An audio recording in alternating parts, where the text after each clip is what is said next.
दोस्तों, पाकिस्तान के बुरे हालातों के चलते अल्लाह रहम कर यही दुआ मांग रहा होगा पाकिस्तान, और पाकिस्तान में बैठा हर एक शख्स भी यही दुआ कर रहा होगा, क्योंकि जिस देश की अर्थव्यवस्था पहले से ही उजड़ी हुई है उस पर अगर बाढ़ की ओर मार पड़ जाए तो क्या होगा। दोस्तों, बाढ़ का मतलब बीमारियों का देश पर अटैक करना है। पाकिस्तान पर कई अलग अलग बीमारियों का हमला मतलब अर्थव्यवस्था का और नीचे आ जाना। कर्ज और राजनीतिक अस्थिरता की वजह से पाकिस्तान की हालत क्या पहले ही कम खराब थी, जो अब यह एक नई चुनौती पाकिस्तान के सामने आ खड़ी हुई है। दोस्तों, आर्थिक मोर्चे पर कई चुनौतियों का सामना कर रही पाकिस्तानी अर्थव्यवस्था में रुपये की गिरती कीमत और ज्यादा गिर गई है। बुधवार को पाकिस्तानी रुपया लुढ़कते हुए 240 रुपए प्रति डॉलर तक पहुंच गया है। जी हां, 240 प्रति डॉलर की हो गई है पाकिस्तानी रुपया की कीमत, जो कि अब तक का सबसे निचला स्तर है। इससे पहले 1 अगस्त को पाकिस्तानी रुपये की कीमत 216.60 पैसे प्रति डॉलर थी। दोस्तों, पिछले 14 वर्किंग डेज में पाकिस्तानी रुपया लगभग 12% तक गिर गया है, जो पाकिस्तान के लिए अलार्मिंग स्टेज है, जिसके बाद पाकिस्तान के लिए अल्लाह ही मालिक है। 28 जुलाई को जब प्रति डॉलर के मुकाबले रुपया 248.94 पैसे था तो उसे सबसे निचला स्तर बताया गया था। लेकिन दोस्तों, पाकिस्तान करे तो क्या करे। डॉलर के मुकाबले किसी भी देश की करेंसी इतने नीचे आ जाना वाकई चिंता का विषय है। करेंसी का नीचे आने का मतलब है महंगाई का और ज़्यादा ऊपर आना। दोस्तों, अब आप अंदाजा लगा लीजिए कि पाकिस्तान की जनता महंगाई से कुछ इस तरह त्रस्त है कि शहबाज शरीफ सरकार ने बुधवार को पेट्रोल की कीमत में भी 1 रुपया 45 पैसे की बढ़ोतरी कर दी है, जिसके बाद पाकिस्तान में पेट्रोल की कीमत प्रति लीटर 235.98 पैसे से बढ़कर 237.43 पैसे हो गई है। शाहबाज सरकार का कहना है कि पेट्रोलियम पदार्थों में वृद्धि वैश्विक स्तर पर तेल की कीमत में उतार चढ़ाव की वजह से हुई है। दोस्तों, यह पाकिस्तान की अर्थव्यवस्था के लिए बहुत ही बुरा संकेत है। हालांकि लगता नहीं कि पाकिस्तान को इससे कोई खास फर्क पड़ने वाला है, क्योंकि पाकिस्तान का तो पूरा ध्यान भारत में आतंकवाद कैसे फैलाना है इसमें लगा हुआ है। इसमें लगा हुआ है कि भारत की नाक में दम कैसे करना है। उसके लिए पाकिस्तान को अपनी अर्थव्यवस्था की कुर्बानी ही क्यों ना देनी पड़ जाए। दोस्तों, पाकिस्तान पर कर्ज ही इतना है कि सुनकर आपके होश फाख्ता हो सकते हैं। दोस्तों, पाकिस्तान पर अगर कुल कर्ज की हम बात करें तो पाकिस्तान पर कुल कर्ज और देनदारी 59.7 ट्रिलियन रुपए की है। यह पिछले वित्त वर्ष की तुलना में 11.9 ट्रिलियन रुपए यानी कि 25% बढ़ी है। सार्वजनिक ऋण में वृद्धि के लिए प्रत्यक्ष रूप से पाकिस्तानी सरकार को जिम्मेदार माना जाता है। दोस्तों, शहबाज शरीफ की सरकार की हालत तो हमने आपको बता दी है।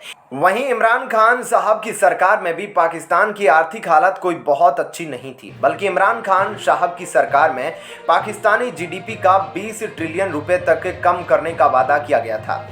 पाकिस्तान के केंद्रीय मंत्री ने 15 अगस्त को वित्त वर्ष 2021 और 22 का ऋण बुलेटिन जारी किया था, जिसमें पता चला था कि पाकिस्तान कितनी तेजी से कर्ज के बोझ तले दब रहा है। दोस्तों, पाकिस्तान की हालत इस समय ऐसी है कि एक समस्या से निजात मिलती है तो दूसरी समस्या आकर खड़ी हो जाती है। पहले वित्तीय संकट के बाद राजनीतिक संकट ने भी पाकिस्तान को पूरी तरह से डुबा दिया है। काफी ज्यादा बारिश ने पाकिस्तान का हाल बेहाल कर दिया। बाढ़ की चपेट में आकर हजारों लोगों ने अपनी जान गंवा दी। करोड़ों लोगों का जीवन अस्त व्यस्त हो गया। जिन लोगों के अस्थायी आवास थे उन लोगों के घर भी नष्ट हो गए। बाढ़ की वजह से करीब 3 करोड़ लोगों का जनजीवन व्यतीत है, जहां हालात हद से ज्यादा खराब है। दोस्तों, पाकिस्तान अन्य देशों से मदद मांग रहा है। अमेरिका, यूएन, यूएई ने पाकिस्तान की मदद करी भी है। दोस्तों, आपका इस बारे में क्या कहना है? अपने जवाब आप कमेंट करके जरूर बताइएगा। यह वीडियो पसंद आई हो तो इसे लाइक, शेयर, सब्सक्राइब भी कीजिएगा।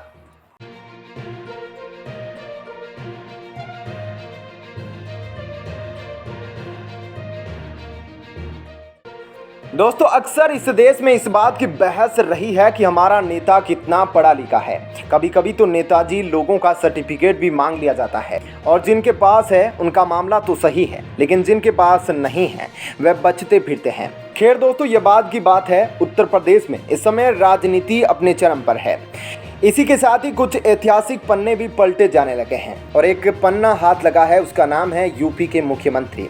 चलिए दोस्तों, इसी के साथ हम आपको यूपी के कुछ मुख्यमंत्रियों से जुड़ी बातें बताते हैं। दोस्तों तारीख 18 मार्च 2017 और दिन था शनिवार। विधानसभा चुनाव का परिणाम सामने आ चुका था। बीजेपी प्रचंड बहुमत के साथ जीत चुकी थी। दोस्तों हल्की सर्दी के साथ प्रदेश का माहौल इस बात से गरमाया हुआ था कि आखिरकार बीजेपी की आलाकमान किसे यूपी की गद्दी सौंपती है। उधर राजनीतिक पंडित अपनी इस धुन में थे। सारी अटकलों की हवा तब निकल गई जब बीजेपी ने एक मठ के महंत को यूपी की गद्दी सौंप दी। फिर क्या था, लोगों ने ना आव देखा ना ताव और सभी लोग सर्च इंजन पर यह ढूंढने लग गए कि महंत आखिरकार कितने पढ़े लिखे होते हैं। दोस्तों वैसे सरकार के लिहाज से ग्रेजुएट की सरकार सबसे अच्छी रही है। दोस्तों इस खबर में हम ये जानेंगे कि कितनी बार सीएम बने, कितने साल तक सत्ता में रहे, कितने बिल पास कराए और प्रदेश की जीडीपी कहां से कहां ले गए, बेरोजगारी बढ़ाई या फिर घटाई। दोस्तों किसी भी राज्य की सबसे बड़ी टेंशन बेरोजगारी और गरीबी है और यह एक ही सिक्के के दो पहलू है। दोस्तों वैसे तो देश में बेरोजगारी 1993 से जारी होना शुरू हो गई थी। इससे पहले के आंकड़े आपको किसी भी कागज के ढेर में नहीं मिलेंगे। चलिए दोस्तों अब आपको पढ़े लिखे मुख्यमंत्रियों की लिस्ट से वाकिफ कराते हैं। दोस्तों मुलायम सिंह यादव एमए किए हुए हैं, मायावती बीए बीएड एलएलबी है, अखिलेश यादव बीई के साथ पोस्ट ग्रेजुएट है, योगी आदित्यनाथ बीएससी किए हुए हैं। दोस्तों यह है वे नेता जिनकी गिनती उन पढ़े लिखे नेताओं में की जाती है। दोस्तों यूपी की सियासत में एक समय ऐसा भी आया जब बच्चों की जुबान पर अपने मुख्यमंत्री का नाम सुना गया। वह है मुलायम सिंह यादव। साल 1989 से 2003 के बीच यूपी के 3 सीएम रहे मुलायम सिंह का सपना पहलवान बनने का था, लेकिन जब सियासत के अखाड़े में आए तो ऐसा लगा कि इनसे कोई पंगा ले नहीं सकता। मुलायम सिंह राज नारायण खेमे के प्रमुख नेताओं में से एक थे, जिन्होंने रायबरेली के 1977 के लोकसभा चुनाव में इंदिरा गांधी को हराया था। उन्होंने आगरा यूनिवर्सिटी में पॉलिटिकल साइंस से एमए किया। यूपी में लगातार 3 बार मुख्यमंत्री बने, 8 साल तक सत्ता में राज किया। दोस्तों इन्होंने 235 अधिनियम अपने कार्यकाल में पास करवाए। 1000 में से 33 व्यक्ति बेरोजगार थे और 1000 में से 6 ग्रामीण व्यक्ति बेरोजगार थे। दोस्तों उसके बाद मायावती 1995 से 2012 के बीच 4 बार सीएम रही। उन्होंने बीए बीएड और एलएलबी किया है। मायावती के नाम 2 रिकॉर्ड रहे हैं। पहला, वे प्रदेश की सबसे युवा सीएम रही। दूसरा, वे देश की पहली अनुसूचित जाति की महिला सीएम बनी। यूपी में 4 बार सीएम पद पर रही। 6 साल तक सत्ता पर राज किया। अपने राज में कुल 158 बिल पास कराए। 1000 में से 41 शहरी व्यक्ति बेरोजगार और 1000 में से 9 ग्रामीण व्यक्ति बेरोजगार थे। दोस्तों उसके बाद नंबर आया अखिलेश यादव का। दोस्तों अखिलेश यादव साल 2012 से 2017 तक सीएम रहे। दोस्तों अखिलेश यादव ने मैसूर से बीई सिविल की डिग्री प्राप्त की है। इन्होंने ऑस्ट्रेलिया की सिडनी यूनिवर्सिटी से एनवायरमेंट इंजीनियरिंग में पोस्ट ग्रेजुएशन भी किया। अखिलेश राजनीति में सन 2000 में आए। इसी साल वे कन्नौज सीट का उपचुनाव जीत के वे संसद पहुंचे। तब उनकी उम्र सिर्फ 26 साल थी। दोस्तों साल 2017 से अभी तक योगी आदित्यनाथ यूपी के सीएम हैं। योगी आदित्यनाथ ने हेमवती नंदन बहुगुणा यूनिवर्सिटी से बीएससी की डिग्री प्राप्त की है। दोस्तों साल 2017 में जब योगी जी ने सीएम की कुर्सी संभाली तो वह संत से प्रदेश के सीधे फायर ब्रांड नेता बन गए। तो दोस्तों आपको यह जानकारी कैसी लगी? अब आप अपने जवाब हमें नीचे कमेंट बॉक्स में लिखकर अवश्य बताइएगा। वीडियो पसंद आई हो तो लाइक और शेयर भी जरूर कीजिएगा।